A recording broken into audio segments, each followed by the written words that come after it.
Hello, I'm Daniel Bousset with the Virginia Department of Health, here today to discuss what the public needs to know about our biological terrorism response. With me today is Ms. Milena Hondarova of the Peninsula Health District. Now, Ms. Milena, you are a member of the Emergency Preparedness and Response Team, is that correct? That's correct, Daniel. Well, great. That being the case, I have a few questions to ask you, so thank you for joining me. Thank you for having me. I'm glad to be here. Fantastic. First question, how are you doing this morning? I'm doing fine. How are you?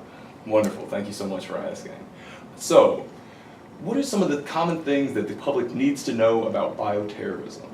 Bioterrorism is a form of terrorism in which biological agents are released into the environment in order to cause harm to human population, livestock, or plants.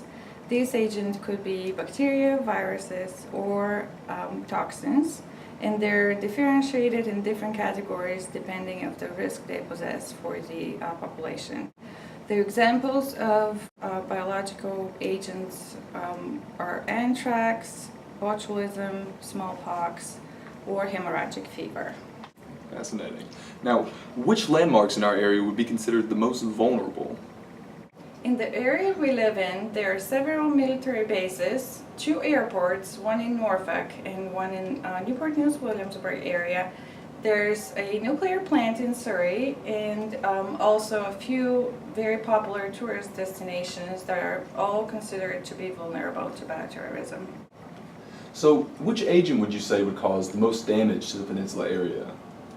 The most dangerous agent, not only for the peninsula, but for the United States in general, is a release of anthrax spores. The most recent case of anthrax spores released was back in 2001 when multiple letters containing the agent were sent through U.S. Postal Service. Unfortunately, 22 people got sick with anthrax and a few of them died. Terrifying. Now, what are some symptoms of anthrax poisoning?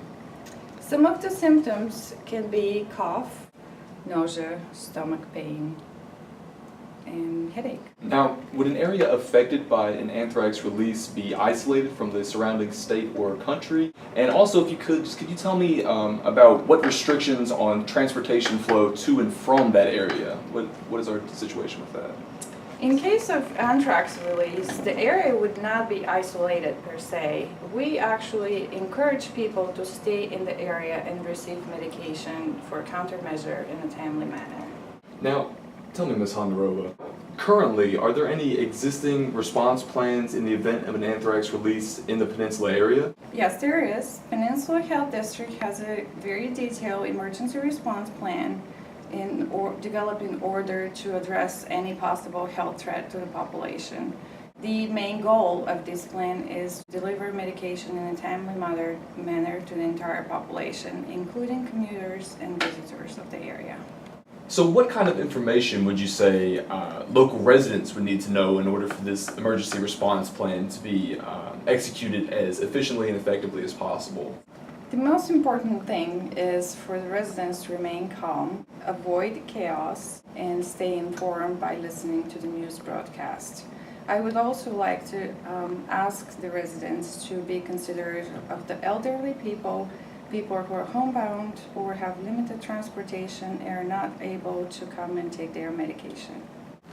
So what are points of dispensing, also referred to as pods, and where can an average resident look to locate one? Pods are temporary sites where general population comes to receive the medication. There are 2 kinds of pods. One is open, where it's general public receive their medication, and there's another type called closed pods, where they're established in hospitals, nursing home, correctional facilities, or military bases. Where they can be located, they're usually located in an area with easy access to major roads. There's large open area where a lot of vehicles or human traffic can go in and out at the same time. So open pods are available to just neighborhoods and the general public, and closed pods are available to those who might not be so mobile. They can't move around and change locations. Yes, that's correct. So, Mrs. Hondarova, could you possibly give me a little more detail about what exactly your average resident could expect when they were to go to one of these pods? For example, in order to receive medication, would each individual member of the household have to go, or just the head of household, things like this? Not everybody needs to be present at the pods. Only the head of household needs to go, and he or she will receive 4 doses of medications. If their family is larger than 4 members, they can request more medication, or in case they want to volunteer delivery to elderly neighbors or relatives that they know cannot reach the pod, they can ask for medications for them as well. What sort of considerations do we have in place to accommodate for a population as diverse as the one we have here in the Peninsula District? I would like to assure the public that every single pod is staffed with translators who are able to assist non-native English speakers. Also, translating services are available via phone for languages that are not very popular in the area. In addition, crisis counselors will be available there also for people who experience mental or emotional breakdown.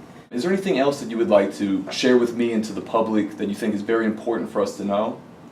We have different organizations assisting with delivery medication to vulnerable populations such as homeless or illegal residents who are also need to be included in the medication delivery. Ms. Hondarova, I really appreciate you taking the time to come out and talk to us today. So on behalf of Milena Hondarova, this is Daniel Bousset, signing off. You stay safe, Peninsula Health District.